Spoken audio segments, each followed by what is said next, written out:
আসসালামু আলাইকুম and good morning everyone. আশা করছি সবাই অনেক ভালো আছো বা আছেন। আমি অনেক ভালো আছি আলহামদুলিল্লাহ। ঘুম থেকে উঠে আতিক বাবু এখানে ফ্রেশ হয়ে বসে আছেন, এদিকে সকাল সকাল মিয়া বিবি কিচেনে কি করছে সেটাই দেখতে যাওয়া আর কি। আরে লুচি চাক তো পারে, আমি সবই পারি। দেন জিজু আর আপার বানানো ব্রেকফাস্ট সেরে চলে এলাম রুমে।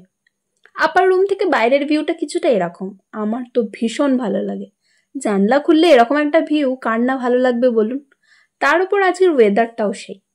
দুপুরে হালকা একটু ঘুমিয়ে নেবার পর উঠে দেখি আকাশের অবস্থা কিছুটা এরকম, কালো ঘন মেঘ করেছে আকাশে, আর তার উপর প্রবল বাতাস। গত 3 দিন বৃষ্টির কোনো নামগন্ধও থাকেনি, বোধহয় আজ নামবে। ব্যালকনিতে দাঁড়িয়ে ভিডিওটা নেওয়া। বৃষ্টির আগের বাতাস সকলেরই অনেক ভালো লাগে, তেমনি আমারও অনেক ভালো লাগে। তাই আপা বললেন চলো সবাই মিলে একটু ছাদ থেকে ঘুরে আসি, ওপরে গেলে নিশ্চয়ই আরও ভালো লাগবে। এদিকে আমাদের আতিক বাবু আমরা যাওয়াতে খুব খুশি, ছাদে গিয়ে নিজের মতো করে খেলা করছে। আপারা যে ফ্ল্যাটে থাকেন এগুলো 14 তলা করে, ওনারা থাকেন 11 তলায়। ওখান থেকে এত সুন্দর ভিউ আসে, তাহলে যথারীতি ছাদ থেকে তো আরো সুন্দর লাগবেই।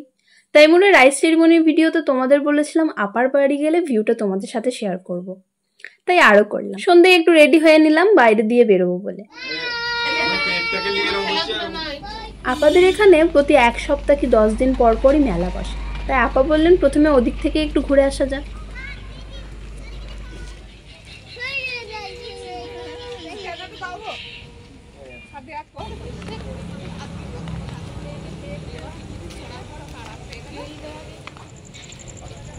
Hi guys.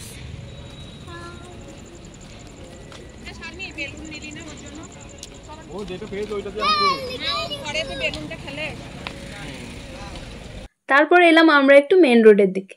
এখানে মোমো খাবো বলে দাঁড়িয়েছি। মোমো রেডি হচ্ছে যতক্ষণ আম্মু আর মামুনিকে ওখানে বসিয়ে বাকি আমরা চলে এসেছি ফুচকা খেতে। এদিকে আমাদের খাওয়া শেষে মোমোও রেডি। মোমোটা ভীষণ মজার ছিল। মোমোর চাটনিটা ঝাল হওয়ায় ভাইয়ার আবার ভালো লাগেনি। চাটনি না ঝাল হলে ভালো লাগে বলুন। তারপর চলে এলাম আমরা স্পেন্সারে, এখানে আপার কিছু গ্রসারি শপিং করার ছিল।